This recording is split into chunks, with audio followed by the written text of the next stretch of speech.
안녕, 홍보사랑의 교회 친구들. 한 주간도 잘 지냈나요? 자, 이제 본격적으로 위드 코로나를 이제 진행을 하면서 우리 친구들의 삶은 어떻게 변화되고 있는지 전도사님이 너무나도 궁금해요. 벌써부터는 거리에는 사람들이 더 많아지는 것 같은데, 그래도 우리 친구들 건강에 유념하시고 마스크 꼭 끼고 생활 반격에 더 힘쓰시기를 바라겠습니다. 오늘도 이렇게 하나님의 말씀을 사모하여 예배 앞에 나온 우리 친구들을 진심으로 축복하고 환영합니다. 우리 친구들 오늘 말씀 들으러 나왔죠? 하나님께 예배 드리러 나왔죠? 마음을 다하고 뜻을 다하여 하나님께 예배 드릴 때 하나님께서 제일 기쁘게 받으시는 그런 예배를 드릴 수 있을 것 같아요, 우리 친구들. 자, 오늘 말씀 들어가기 전에 우리 친구들 혹시 예전 아이돌 중에 아이돌 혹시 2NE1이라고 알아요? 우리 친구들 조금 지난 아이돌이긴 한데, 시대가 지난 아이돌이긴 한데 전도사님 때 나왔으니까 2NE1이라고 있었어요. 이 아이돌이 있었는데 이 여성 그룹이었는데 이제 히트곡이 많았어요. 그 히트곡 중에 하나가 제목이 참 독특해요. 내가 제일 잘 나가. 내가 제일 잘 나가 라는 제목을 들었을 때 우리 친구들 기분이 어때요? 어떤 이 생각이 드나요? 내가 제일 잘 나가. 어떻게 보면은 내가 제일 최고야. 그쵸? 다른 사람들 다 필요 없어. 내가 탑이야. 라는 요런 사실 가사도 그런 가사인데 우리 친구들 이 딱 노래 제목을 들었을 때 어떤 사람이 제목을 지었을까? 그 제목을 지은 사람은 굉장히 자기 자신의 프라이드가 자신감이 넘쳐나는 사람인 거구나 이렇게 생각하는 친구들도 있을 것 같아요. 누가 뭐래도 내가 제일 끝내주니까. 네, 가사 중에 그런 말이 또 나오는데 그런 독특한 메시지를 담고 있는 노래입니다. 여러분, 근데 여러분도 혹시 이런 노래 가사처럼 생활을 하다가 역시 누가 뭐래도 이런 건 나밖에 할 수 없어. 내가 역시 최고야. 라고 생각했던 적 혹시 있나요? 내가 누가 보더라도 단거리 달리기만큼은 내가 너보다는 내가 1등이지. 이 게임에서는 누구도 나를 못 이겨. 나는 다른 사람들이 할 수 없는 걸 최선을 다해서 내가 할 수 있어. 자, 오늘 말씀에도 예수님이 들려주신 이 비유의 말씀 속에 자기 자신이 다른 사람보다 월등히 훨씬 낫다고 생각한 어떤 사람에 관한 이야기를 우리 친구들과 함께 나눠보고자 해요. 과연 그 사람의 생각이 내가 제일 잘 나가. 네? 그 생각이 맞았는지 우리 친구들 살펴보도록 하겠습니다. 오늘 본문 말씀은 누가복음 18장 9절에서 14절인데요. 조금 길긴 한데 우리 친구들 번갈아 가면서 아니면 한 목소리로 함께 9절에서 14절까지 성경책을 펴고 읽어보도록 하겠습니다. 네. 누가복음 18장 9절에서 14절 말씀 우리 다 함께 찾으셨으면 우리 함께 읽어보도록 할게요. 준비 시작. 또 자기를 의롭다고 믿는 다른 사람을 멸시하는 자들에게 이 비유로 말씀하시되 두 사람이 기도하러 성전에 올라가니 하나는 바리새인이요 하나는 세리라. 바리새인은 서서 따로 기도하여 이르되 하나님이여 나는 다른 사람들 곧 토색 불의, 간음을 하는 자들과 같지 아니하고 이 세리와도 같지 아니함을 감사하나이다. 나는 일에 2번씩 금식하고 또 소득의 11조를 드리나이다 하고 세리는 멀리 서서 감히 눈을 들어 하늘을 쳐다보지 못하고 다만 가슴을 치며 이르되 하나님이여 불쌍히 여기소서 나는 죄인이로소이다 하였느니라. 내가 너희에게 이르노니 이에 저 바리새인이 아니고 이 사람이 의롭다 하심을 받고 그의 집으로 내려갔느니라. 무릇 자기를 높이는 자는 낮아지고 자기를 낮추는 자는 높아지리라 하시니라. 아멘. 자, 오늘 말씀 본문 속에서도 예수님께서 제자들과 사람들을 불러다 놓고 말씀하셨어요. 어느 날이었어요. 예수님 말씀 속의 이야기에서는 또 어느 날이었어로 시작하죠. 그렇죠? 이제 성전에 딱 기도하러 나온 사람이 2명이 있었어요. 근데 이 두 사람의 직업은 각기 달랐어요. 한 사람은 바리새인이었고요. 다른 한 사람은 세리였어요. 세리장이었어요. 자, 이 바리새인은 어떤 직업이죠? 바리새인은 어떤 사람을 우리가 뜻하나요? 이 바리새인은 그때 당시 하나님의 율법에 능통한 사람, 이 법에 있어서는 일가견이 있는 사람, 전문가인 사람으로서 자신의 행동, 자신이 가지고 있는 이 지식이 자신을 의롭고 착하다고 착하게 해준다고 믿는 그런 사람이었어요.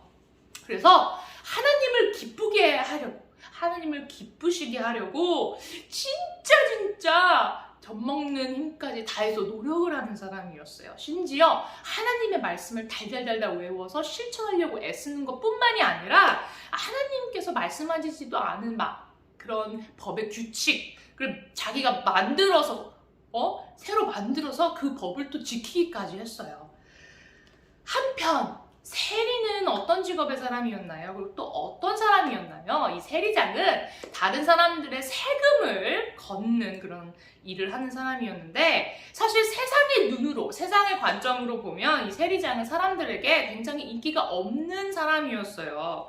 오히려 멸시받고 손가락질 당하는 그런 사람이었어요. 사람들 앞에서 굉장히 부끄러운 사람이었어요. 왜 그럴까요? 왜냐면 아주 부정직하고 불공평한 방법으로 세금을 거둘 때가 많았기 때문이에요. 심지어 그 세금에서 얼마만큼은 자신의 이익을 위해서 사용했기 때문에 거의 도둑질이나 다름이 없었기 때문에 많은 사람들의 인기를 끌지 못했어요. 오히려 사람들에게 멸시를 받고 또 이렇게 수군거림을 들어야만 했습니다. 이 두 사람이 정말 다르죠. 그렇죠? 두 사람이 성전에 올라가서 기도를 하기로 결심하고 이제 올라갔습니다. 자, 어떤 기도를 했는지 우리 함께 엿들어 볼 수가 있어요. 오늘 말씀에서 바리새인의 기도부터 한번 들어볼까요? 자, 바리새인은 이렇게 기도했어요. 하나님, 저는 다른 사람들처럼 살지 않았습니다. 무슨 뜻일까요? 다른 사람들처럼 욕심도 부리지 않았고요. 거짓말도 하지 않았어요. 남의 것을 탐낸 적도 없고 내가 얼마나 거룩하게 살았는지 모르겠어요. 그리고 제일 중요한 거는 내가 하나님을 열심히 믿었어요. 하나님의 믿음을 다른 사람들처럼 쉽게 저버리지 않았어요. 이런 사람이라서 내가 이런 사람이라서 너무 뿌듯하고 내 자신 너무 자랑스러워요. 하나님, 이런 사람이 이렇게 기도하는데 너무 감사해요. 이 상황이 좀 너무 감사하고 행복해요. 저기 내 옆에 멀리 앉아있는 저 세리인처럼 내가 죄인이 아니라서 너무나 행복하고 감사합니다. 예수님, 참고로 저는 일주일에 2번씩이나 금식 기도하고 심지어 다른 사람이 힘들어하는 11조도 되기 때문에 제가 너무나 이 기도에 어울리는 사람인 것 같아요. 이렇게 기도를 했어요. 어때 들으면 하나님께서 어떻게 보면 대단한데? 너 그렇게 안 봤는데 진짜 대단하구나? 이렇게 칭찬해 주실 것만 같아요. 그럼 잠시 이 기도의 내용을 두고 우리 세리가 어떤 기도를 했는지 한번 살펴볼게요. 한편 다른 쪽에 서 있던 세리는 굉장히 마음이 무거웠어요. 아니, 왜 기도를 하는데 마음이 무거울 수가 있죠? 이렇게 제사장처럼 바리새인처럼 당당하지 못했어요. 하나님 앞에 당당하게 서지를 못하고, 세리는 오히려 이 말씀을 보면 감히 눈을 들어서 하나님을 쳐다볼 수도 없는 상황이라고 얘기를 했어요. 왜냐고요? 자신이 거룩한 하나님 앞에 서니까 지금까지 지었던 내 죄가 너무나 잘 보이는 거예요. 근데 이 죄를 갖고 하나님께 기도하러 나갔더니 하나님께서 너무 하나님께 너무 죄송한 마음이 드는 거예요. 기도도 못 나올 지경이었어요. 기도도 못 드릴 지경이었어요. 부끄럽고 창피했기 때문입니다. 이렇게 거룩하신 하나님 앞에 내가 지은 죄가 너무나 크게 느껴졌어요. 그는 오히려 이런 상황 때문에 가슴을 치면서 거의 울다시피 얼굴을 찡그리고 하나님께 기도했어요. 하나님께 고백했어요. 하나님, 저 진짜 불쌍히 여겨주세요. 사실 제가 여기 있을 수도 없는데, 이렇게 거룩한 성전 앞에 있을 수 없고 하나님 앞에 기도할 수 없는데, 제가 죄인인데 하나님 앞에 자격이 없는 사람인데 이렇게 나왔습니다. 하나님, 저를 용서해 주시고 불쌍히 여겨주세요. 나는 정말 죄인입니다. 하나님, 이렇게 기도를 했어요. 자, 여러분, 여러분, 이렇게 두 사람의 기도를 엿들었어요. 이 두 사람의 기도의 내용은 아예 정반대였어요. 양극이었어요. 너무나 달랐죠. 예수님께서 이 얘기를 하시면서 하나님께서 어느 사람의 기도를 더 기뻐하셨다고, 마음에 들어 하셨다고 말씀하셨나요? 예수님은 반전이죠. 여기서 반전이 나옵니다. 예수님은 이 세리의 기도를 더 마음에 들어 하시고, 마음에 들어 하셨던 것뿐만 아니라 기꺼이 용서해 주시고 은혜를 베풀어 주셨다고 했어요. 하지만 이 하나님께서는 이 바리새인의 기도는 받지 않으셨어요. 좋아하지 않으셨어요. 그리고 예수님께서는 오늘 이렇게 말씀하셨죠. 누구든지 자신을 높이는 자는 낮아질 것이고 자신을 낮추는 사람은 하나님이 높여주실 것이다 라고 말씀하셨어요. 여러분, 우리 친구들이 알고 있는 하나님은 어떤 분이신가요? 하나님께서는 지극히 겸손한 분이시죠. 왜냐고요? 우리를 위해서 이 땅에 예수님의 모습으로 오셨으니까요. 그 왕의 보좌를 버리시고 굳이 그러시지 않아도 되는데 우리를 너무나 사랑하셔서 이 독생자 아들을 보내주시고 이 땅에 우리와 같은 인간의 모습으로 오셔서 우리를 구원해 주셨으니까요. 이렇듯 하나님의 특성은, 하나님의 성격은, 하나님은 교만하는 자를 너무나 싫어하세요. 하나님 자체가 겸손하시기 때문입니다. 하나님께서는 교만한 자를 오히려 물리치시고 겸손한 자를 사랑하시고 겸손한 자에게 은혜를 베풀어 주시는 분이라고 전도사님이 말했나요? 아닙니다. 성경에 나왔어요. 야고보서 4장 6절에 그렇게 나와 있어요. 사실 이 교만은 정말 위험합니다. 교만이라는 것은 우리를 하나님으로부터 점점점 멀어지게 하는 아주 나쁜 거예요. 그렇다면 교만은 어떤 정의를 가지고 있을까요? 교만은 자신을 실제 내 모습보다 더 높이는 것을 뜻해요. 더 나은 사람으로 생각하는 것이에요. 바리새인이 오늘 기도했던 그 내용과 같은 내용이죠. 바리새인은 사실 겉으로 보면 하나님을 정말 진심을 다해서 찬양하는 것 같았고 순종하는 것 같아 보였지만 속으로는 자신이 예수님보다 더 큰 크기로 마음을 차지하기 때문에 굳이 예수님 없이도 나 혼자 할 수 있다는 그런 마인드였어요. 그런 마음이었어요. 이런 사람은 예수님이 굳이 필요하지 않죠. 본인이 다 잘한다고 생각하니까요. 그렇죠? 예수님을 필요로 하지 않았던 게 바로 교만입니다. 우리 친구들. 이야기 속의 바리새인은 자기가 진심으로 죄를 뉘우치는 것보다 하나님 앞에 거의 자랑하는 수준이었어요. 그렇죠? 내가 이것도 했고 저것도 했고 하나님 너무 감사합니다. 내가 이렇게 잘나서 너무나도 감사합니다. 짓지도 않은 죄를 자랑하기에 바빴어요. 한편 세리는 어땠나요? 이 세리는 자신이 하나님 앞에 아무것도 아닙니다. 거룩하시고 완전한 선이신 하나님 앞에 내가 어찌 이렇게 서 있을 수 있겠습니까? 이 나약하고 불쌍한 내 자신에게 은혜를 베풀어 주세요. 이 말은 예수님 저에게 찾아와 주세요. 저는 당신의 도움이 필요합니다.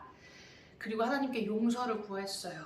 과거에 어떤 죄를 지었던 것 간에 예수님께 그 죄를 내려놓았어요. 그랬더니 하나님께서 그를 용서하시고 긍휼을 베풀어 주시고 높여 주셨어요. 자, 하나님은 자신의 말씀을 잘 지켜 행한다는 이 바리새인에게 너 대단한데? 라고 치켜 세워주시지 않으셨습니다. 이것은 우리도 마찬가지예요.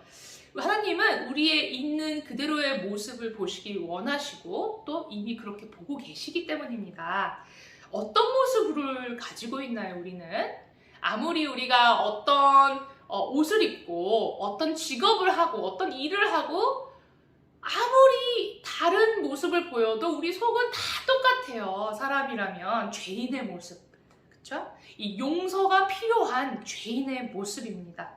연약하고 불쌍하죠. 안타까운 모습이에요. 이 죄와 죽음에서 완전히 자유할 수 없는 우리를 그냥 놔두시지 않으시고 하나님께서는 더한 긍휼을 베풀어 주셨어요. 독생자를 예수님을 우리 편을 보내주셔서 십자가에 못 박히셨고 또 부활하셨죠. 그래서 이 예수님의 십자가의 죽음과 부활을 믿는 사람들은 모두 다 하나님께 다시 나아올 수 있는 그런 긍휼을 베풀어 주셨어요. 결국 우리의 죄를 다 짊어지시고 돌아가신 예수님, 다시 사신 예수님을 믿는 모든 사람들을 구원하시려고요. 구원해 주시려고요. 사실 우리는 하나님 앞에 나아갈 때 착한 행동, 그리고 많은 돈, 그리고 많은 능력, 그리고 노력이 필요해요. 그런가요, 우리 친구들? 아닙니다. 필요 없어요. 하나님 앞에 나아갈 때 아무것도 필요 없어요. 단 한 가지가 필요해요. 단 한 가지 키가 있어요. 바로 예수님이죠. 예수님만이 필요합니다. 예수님이 길이고 생명이고 진리가 되시니까요.